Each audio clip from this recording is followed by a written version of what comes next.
YouTubers and cinephiles, welcome back to another edition of Nerd with me, John Ricky here, and welcome to Flicks Talk, Avengers Edition.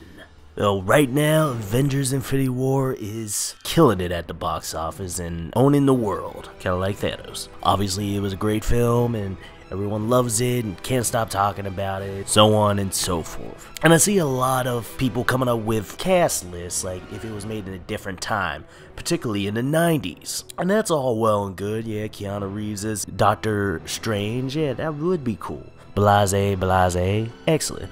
But you know what, it got me to thinking, like, what if it was made in the 70s, yeah? Like, let's take it back. What if Kevin Feige was not blowing up right now, and the whole comic book industry was a little bit further ahead, as well as film technology was, than it is today? Like, what if back in the 70s they had like the technology of, let's say, mid to late 90s type of technology, and they were really passionate about comic as we are now? It's like, that's something to think about, right? And also, if you haven't heard of these actors or haven't seen any of these classic movies that they've been a part of, do yourself a favor and check these out. Check their filmography out. Now, this will be a two-parter since the Avengers Infinity War cast is so huge. I had to split it into two. 3 per character, and going from backward from 3 to number 1. So here we go.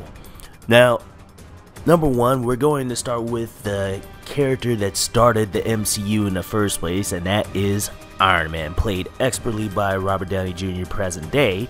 My number 3 pick for Tony Stark Iron Man would be Paul Newman. Yes, Mr. Cool Hand Luke himself, Mr. the Hustler, One for the Money, the sequel to that movie. He's really great at playing these snarky, know-it-all types, always about their business, but he does bring a vulnerability to roles. Like, I mean, see Road to Perdition. Paul Newman would bring a heart to this role. It'd be great. Next up, number 2 would be Martin Sheen. Yeah, around the time in the 70s, like, Martin Sheen was more of a dramatic actor, you know, like still-eyed and everything like that. But you know what? You've seen him over the years, and he's had more kind of smart-ass roles or whatnot, you know, myriad of characters. But I really think that he would be so suitable in Tony Stark's intelligence, like, very well. And maybe put a hint of, like, that, like, dry, sarcastic wit on there. And now, on to my number 1 choice, and that'd be Warren Beatty, man. I mean, this guy is the epitome of like a suave dude that's always on top of things, but you know, he can become vulnerable at certain times. I mean, look at what he did with Bonnie and Clyde, anything you could really think of. Even Dick Tracy made me think of him as Iron Man. I just think he would be the perfect man's man, philanthropist, all that, with a genius intellect. He'd be great. Anyway, next character up, and the other side of the Civil War conflict, and that is none other than Captain America, Mr. Boy Scout himself, played undeniably well by Chris Evans in the present movies. But my number 3 pick for Captain America would be Ryan O'Neal. Yes, of Paper Moon fame and Barry Lyndon stardom. I mean, he just has that look of like, oh, a goody Boy Scout, what the American dream would be. He's probably the run of the litter of the picks. You know, he's a little small from back then, if I remember correctly. But I think he would make a great 70s Captain America. And my number 2 pick for Steve Rogers' Captain America is Harrison Ford. Yeah, I know, you're probably thinking, yeah, he's more of a Star-Lord or whatever. But if you really think about it, I'm looking at Harrison Ford when he was playing Jack Ryan in Patriot Games and Clear and Present Danger. Like, he brings that type of mentality, that type of gravitas to it, and you put him in a suit, I think he would be amazing as Steve Rogers. And my number 1 pick, Steve Rogers, Captain America, is none other than Robert Redford. Yeah, I know, right? The villain from Winter Soldier is now Captain America in the 70s, and it makes perfect sense. I mean, think about him in All the President's Men, Brubaker, whatever you can really think of. He just seems like he exemplifies the ideal American, especially for those times. Next up is the almighty thunder god Thor, played excellently by Chris Hemsworth presently, but in the 70s, my number 3 choice would be John Schneider. You probably know him better today as Superman's dad in the Smallville series, but he played one of the Duke brothers in Dukes of Hazzard back in the 70s. I mean, he just seems like he would be that, really just that big surfer, almost surfer type of dude that can play a almighty, otherworldly god. You know, just bulk him up a little bit and then you got him. My number 2 would be Rutger Hauer. Yeah, Roy Batty from Blade Runner. First off, I mean, the man is Scandinavian. If you've seen him in Blade Runner, you'd understand why. I mean, just give him the long locks. He's ready to go, man. I think it would be amazing if you see him come down with a daggone Thor hammer and just be that type of surfer dude, that weird surfer dude from another place. And my number 1 is Jon Voight. Yes, Angelina Jolie's father. He was a handsome looking guy back in the day, man. See, Midnight Cowboy, and you understand why. I mean, the dude is huge, and he's a hell of an actor, to say the least. I mean, come on, man. He would be amazing as the Thunder God of Thor. Next hero on the list is the big green warhead himself, Incredible Hulk, aka Bruce Banner, who is played expertly by Mark Ruffalo in the present day, but was also played expertly as David Banner in the 70s Incredible Hulk series by Bill Bixby, and Lou Ferrigno as the original Hulk. But if they had the know-how and the passion to do it, I mean, yeah, Bill Bixby would have been great. But my number 3 would be Richard Dreyfuss. Yes, from Jaws fame, from Close Encounters of the Third Kind. I mean, just think of it, the character that he played in Jaws. That's basically Bruce Banner. I mean, just pull it back a little bit, be a little pensive, he can handle that. He's a great actor. I like to call it my wild card, and pardon the pun, you'll understand in a second. But this is my number 2 choice, and that would be Gene Wilder. I mean, just think about it. I mean, yeah, you know him as Willy Wonka. I mean, he was great alongside Richard Pryor for like Silver Streak and so on and so forth. They had hit after hit after hit. Blazing Saddles was incredible. But imagine his portrayal in Young Frankenstein. If you haven't seen it, you should. That's Bruce Banner. He would be great. And my number 1 is Dustin Hoffman, man. I mean, think about himself in The Graduate, think about himself in like Marathon Man. That's the thing about Hulk, is that he's an unassuming guy, or rather Bruce Banner, who turns into an Incredible Hulk. I mean, you gotta have him seem like he's a little bit meek, maybe in stature, so on and so forth. So I think he would be perfect as a Bruce Banner. Next up is Iron Man's best friend, Rhodey, played greatly by Don Cheadle for what he can sneak in, to be honest. I mean, hey, it's a paycheck. But back in the 70s, I think my number 3 would be Fred Williamson. He just has that military might about him. I mean, especially like, you know, back then, I think he was in Vietnam, so he already has that type of demeanor about him. I think he'd be great. My number 2 choice has to be Carl Weathers, man. I mean, everyone really more knows him as like Happy Gilmore's sensei in Happy Gilmore, and also as Arnold's best friend in Predator, or frenemy in Predator.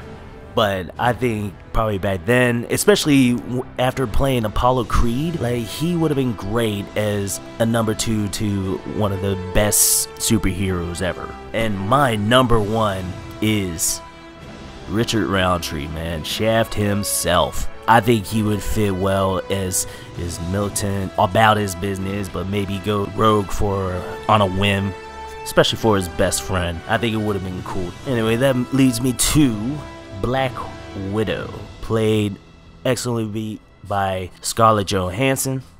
Presently, back in the 70s, my number 3 pick is Jane Fonda. I mean, She is amazing talent, and I feel like she could really portray the duality of this character, the mystery, the mystique, and also the sexiness from back then. My number 2 is Jessica Lange, man. If you've seen the 70s version of King Kong with her and Jeff Bridges, I mean, you'd understand why. I mean, she was a sexy thing back then. Still kind of is now. But yeah, you know her better from American Horror Story, but I think that she would be amazing as a Black Widow for that time period.